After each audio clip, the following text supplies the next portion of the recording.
Bonjour et bienvenue pour cette nouvelle vidéo. Aujourd'hui, je voulais m'attarder sur le paillage. Il est de plus en plus fréquent de le retrouver dans les potagers modernes, mais également il est vraiment très utile lors de grosses chaleurs, mais pas que. En effet, le paillage a différentes vertus, qui est bien entendu de garder une certaine fraîcheur dans le potager, mais également va permettre d'éviter toutes les mauvaises herbes, ou en tout cas de limiter au maximum les mauvaises herbes. Donc, eh bien, écoutez, très rapidement, on va voir un petit peu comment s'en procurer, ou s'en fabriquer un, entre guillemets, très rapidement, et surtout à moindre coût. Donc voici cette herbe qui est séchée. Vous voyez, comme on peut le voir, c'est très sec. Et bien c'est très facile à obtenir. Si vous disposez comme moi d'une pelouse, même une petite parcelle, il n'y a pas besoin d'avoir énormément d'hectares pour pouvoir fabriquer très rapidement un paillage naturel. Et bien lors de vos tontes, vous conservez bien l'herbe directement dans votre bac à tondeuse. Ou au pire des cas, si vous n'avez pas de bac, ben c'est un petit peu plus facile de jeu, mais vous pouvez le ramasser à l'aide d'un râteau, ou même à la main en fonction de la quantité que vous pouvez avoir. Alors pour le faire sécher, eh bien, je vais vous montrer, j'utilise des cagettes, soit des cagettes en plastique, soit des cagettes en bois. Voici la tonte de ce matin, donc que j'ai entreposée dans des petites cagettes, soit en plastique, soit type cajot qu'on retrouve chez le primeur. Alors s'il y a au moins deux trois recommandations à apporter afin d'obtenir un paillage rapide et efficace, la première chose c'est d'obtenir des cajots, surtout de type plastique, avec une aération maximum. Donc là si on prend celle-ci par exemple, vous voyez, bon, l'aération est sur le côté, mais c'est surtout sur le dessous.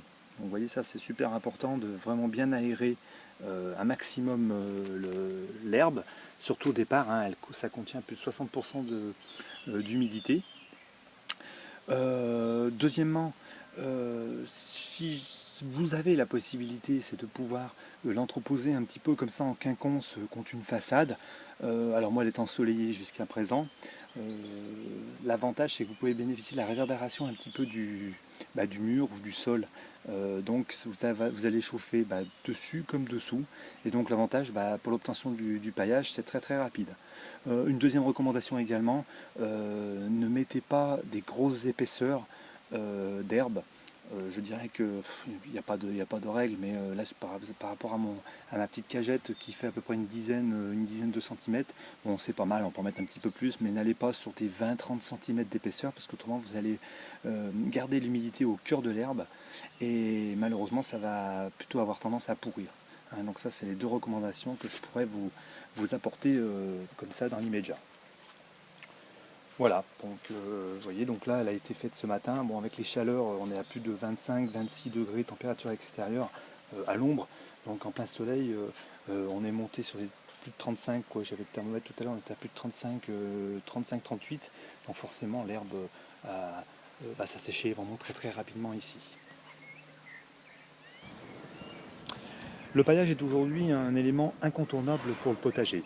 Alors soit on souhaite investir des cent et des mille et on se rend en jardinerie et on se procure très rapidement différents types de paillage, soit on utilise également un système D qui va vous permettre déjà de faire quelques économies et d'avoir une efficacité relativement intéressante. Donc pour cela, on peut l'obtenir grâce à la tonte d'herbe.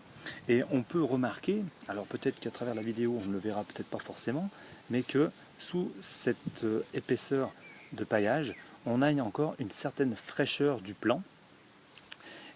Et cela va être essentiel lors de la saison surtout estivale, avec des grosses chaleurs.